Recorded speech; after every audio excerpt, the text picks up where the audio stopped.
turafise n'undi mushitsi wanyu kandi n'umunezero ukomeye n'umunsi mukuru ukomeye kuri twebwe mwari mubeze kuko Imana yasubiye kumutongera ashike hano nawe nyene mbega umwe yahora mugwaje umwe bacana nihari nawe nyene nawe nyene nahagaraye uriya umupfasoni wiwe kuko aba yaragwaye cane bigumye ntimwashobotse mubimenya rwose byabaye vyihuta mu mayinga abiri avurirwa mu bihugu bitatu mu bitaro bishika bitandatu hanyuma rero yagarukiye muri salle d'opération ariko ntibamubaha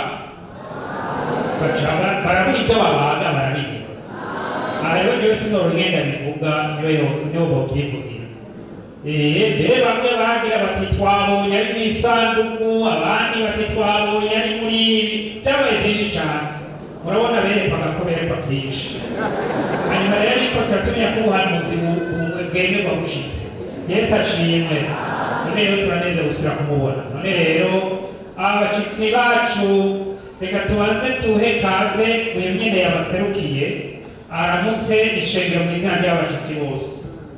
Yesu ashimwe mu izina ry'abashitsi turabaramukije amahoro ya Yesu Kristo aganze imitima yanyu ayo mwahamagariwe. Imana ibabezagirire ibasiga amavuta murakoze mwakiriwe umuhezagiro none rero tubahe ikaze mu izina rya nde Yesu Kristo abakorera iki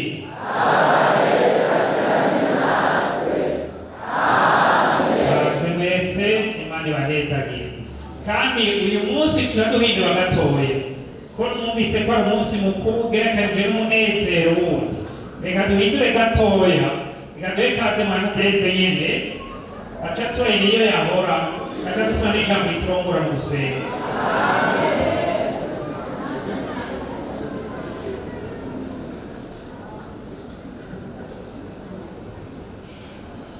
Yesu nashimwe mw'ijuru nihabwe icyubahiro anirakoze. Reka tubanze dusome ijambo ry'Imana igice cya kabiri cya Timoteyo igice cya kabiri umurongo 19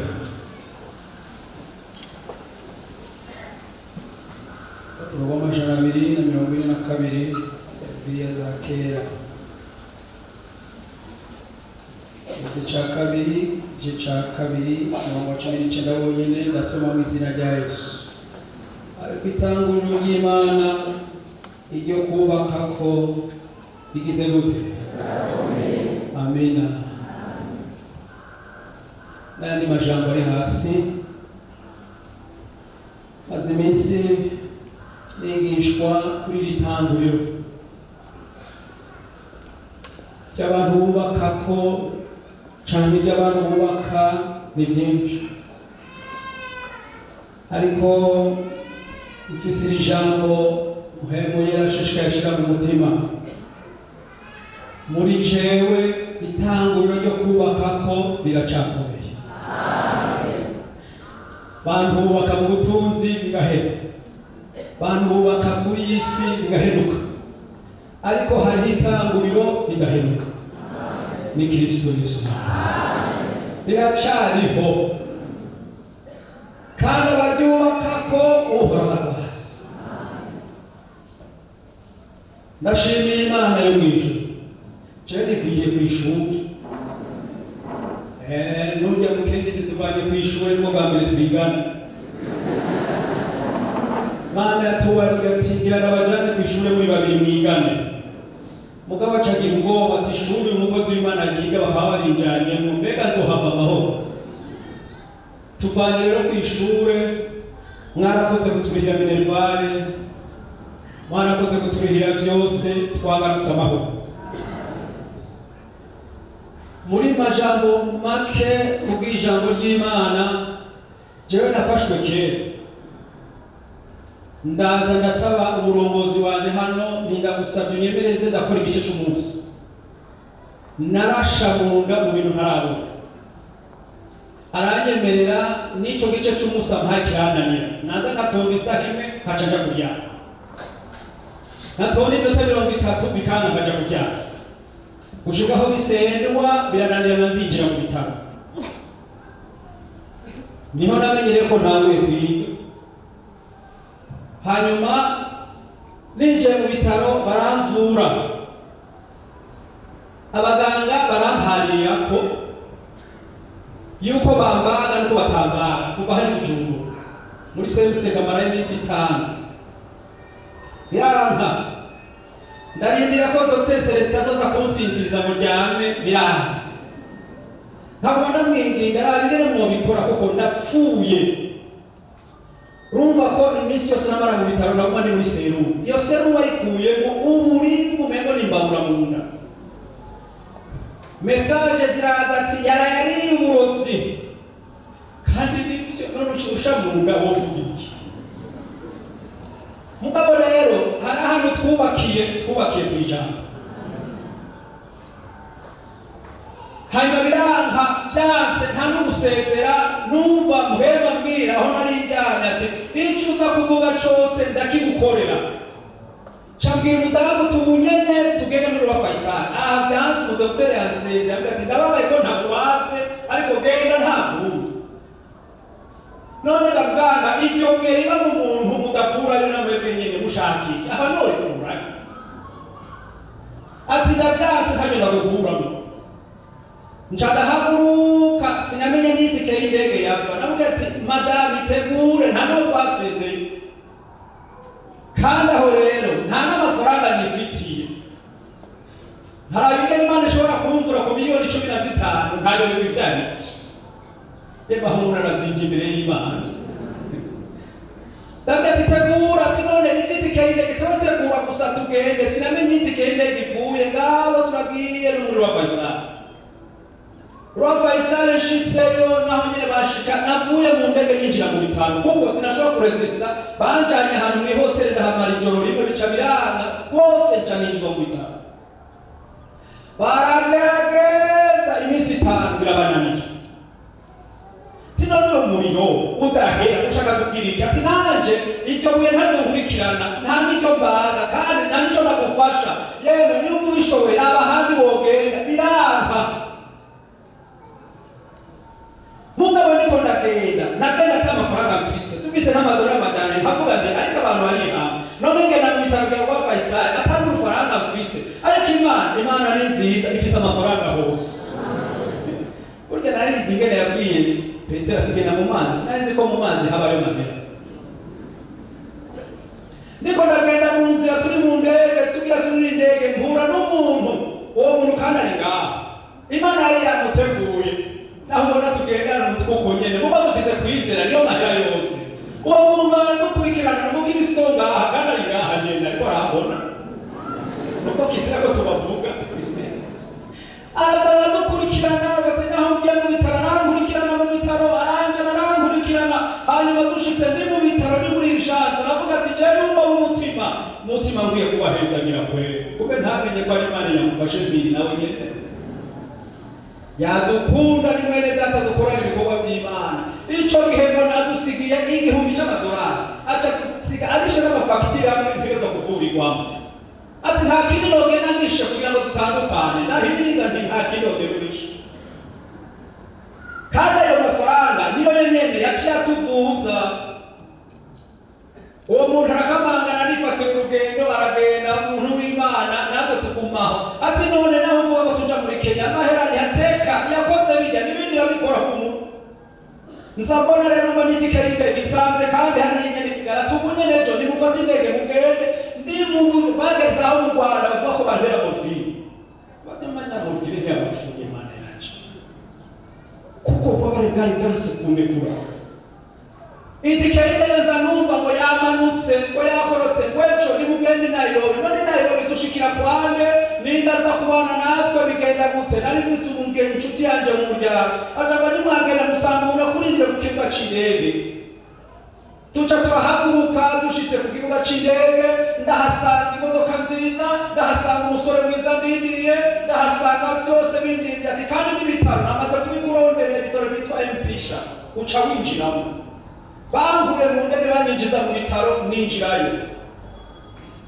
Nino n'amahera tuzoriha nzovahe, ati humura byose Imana yabishe. Kwinjira ibitaro bansaba $2,000 by'amadolari. None izo miliyoni ndimo zikurahe? Ariko aho nyene uwo muntu abarafasha ati munyene tugomba ndarihe, baca nafata nayariha, aca banyiza bitatu. Kandi nturyame mu byumba byoroshe, wiryame mu byumba bizimvye.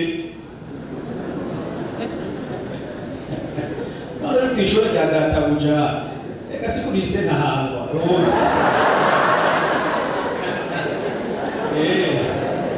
twigende paransa kwiga ahandi hantu heza. Nukuri narabonye Imana. Amafaranga yose bayariha, icumba kimwe nakiryamamo ku $800 ijoro rimwe. Baragaragaza abaganga saa 7 z'ijoro bamvako bantera imiti gushika mu gitondo. Bantera imiti muganga ashitse mu gitondo arandaba ingene neza ati kuva ubu dufashe ingingo saa 12 ndakubaga. Ntugire icyo ufungura ntiyeme ikintu na kimwe. Ndakwibagira jenyene ndaguha n'undi aza kukubaga kandi ameze neza. Nanjye ndavuga ati coba ukanyugurura mu nda ukaraba ibiriyo bingiriye nabi. Hanyuma ndari bacabarampiye ibisigaye byose aravuga ati ibi ibipimo by'Uburundi no mu Rwanda ntabyo twemera, ariko tutaza kugira ibipimo byacu twizeye. Hageze saa 4 haca hacumba ijambo, numva umugore arasemereye atumva uko uhora havuze. Uyu munsi ampaye ijambo riguma muri Samweli wa mbere igice ca 11 ku murongo wa 13 ati uyu munsi uhora hanahaye intsinzi Abisirayeli. Ndakanguka mbona umugore ariko ararira, tuhora haramanutse kandi aravuze ati kandi nyahera kubaha intsinzi muzoze gusubira inyuma mugere gushishikariza ubwami. Chumba ari mu mubabaro ko kumugoroba mpabanirwa n'ibanga sinafungura navuga ati intsinzi nibyo. Mbega n'intsinzi bwoko ki? Mbega ndagiye mu ijuru canke operasiyo akunda? Ati humura tuzakwibona ku mugoroba iyo intsinzi civuga. Nanje nguma naho ariko numva natekanye munda ntazi ivyo banteye, numva nsinzire kuva mu gitondo gushika ku mugoroba nari nisinziriye. Ariko ndashima umunyezamu Imana yampaye. Yaratera. Hageze ku mugoroba baranjura ati haguruka kugira ngo tugende gutegure kugira ngo ngende. Je ni Dr. Kanaka ameze nka Dr. Celeste. Nije nagusinziriza, uwuriza nagukorera ibi, urinde nagukorera ibi. Tugende rero hazageze turagenda ku gitanda turapfukama n'umugore. Badusanga turapfukama tugahamagara Imana. Ko namubwira mwene data ndagusezeye. Ibika kubana byose. Ariko karamuka bibi umenye ko kiyama. Nina namuka sija yansinzi ndakeneye kuyibona. Umudoktora cyaramanuka cyaragaruka aravuga ati yewe wa muntu bitawe biratuyobeye. Ati scanner yaronde ibintu byose tatera kukubagira bibutse. Yabibutse. Nzinzi. Yabibutse. None bigende gutatiza n'amashini yose abaganga bose n'umanuke baca baraza mu cumbi baje batangura praise God, praise God, praise God. Harika mugitondo uhoraho yavuze. Baca baragerageza baramumaho baransiga imiti barabwira n'ibindi barashinjika. Ninone amaherezo twebwe turiya tukubwire ngo tugusezeye nta kukubaga dusubira kukubaga genda. Hanyuma naguma mu bitaro haheze iminsi baca batangura kumbwirira kine kuko nari mbabaye mu bavu rwose. N'ubu ndacaribwa hanze kubera imitsi y'angaha yagiye irasinzikara kubera ubushuhe. None ndashima Imana. Ndashima Imana. Singaruke mu isanduku. Ngarutse mbona. Ngomba gushimira iyo Mana. Icya kabiri ngomba gushimira abakozi b'Imana. Abarongozi banje barangoye urabona umwana ariko ararira utazi icumuhoza umuhamata bikangwa niko bari bameze kuri jewe. None tukubwire gute? Bagasenga tukubwire gute? Banyomye inyuma bangume inyuma mpaka. Ndashimira abakozi b'Imana bandi dukorana bambaye hano. Ndashimye mwebwe ishengero mwansengeye. Kandi muri mwebwe naho hariho bimwe hariho n'ibindi abandi baraje batubwira ati Imana Imana yatubariye ubwaturimo uraza gusaba ufise urugendo rwo kwa Paulo ariko Imana bamubwiye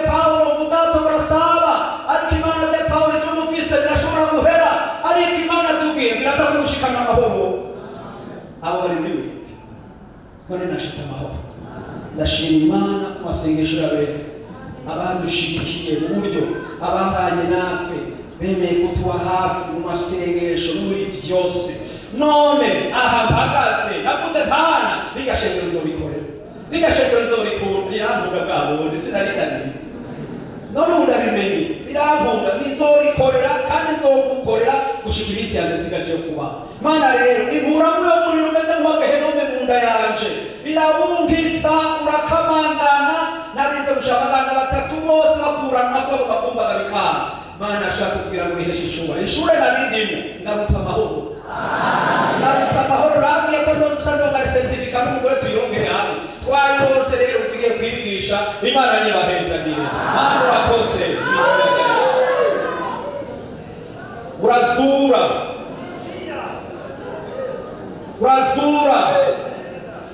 urakora iheshe icubahiro kuko uyu munsi tangura ryo kubaka ko n'umuririho ni wowe Yesu Kristo ukwiye kubaka ko kugira ngo dukomere. None mu izina rya Yesu ndatanze ishimwe imbere y'Imana, ndatanze ishimwe imbere yawe Mana. Warakoze kunzura nari mpfuye muri biga bitaro mwami ndiro Faisal naniwe ndariko nasezera kujanje bihetse ariko warungifise ijambo rya nyuma nirinye washimye kunzo wampagaze hano. Nshima Imana nkengurukira Imana ibitangaza ikora. Wakoze Mana kutugarura amahoro, wakoze kutubonana n'ishengero, wakoze kutugirira neza. Icubahiro n'ikibica Imana uhereye umunsi ukageza ibihe bidashira. Ni mu izina rya Yesu Kristo mwami dusabye.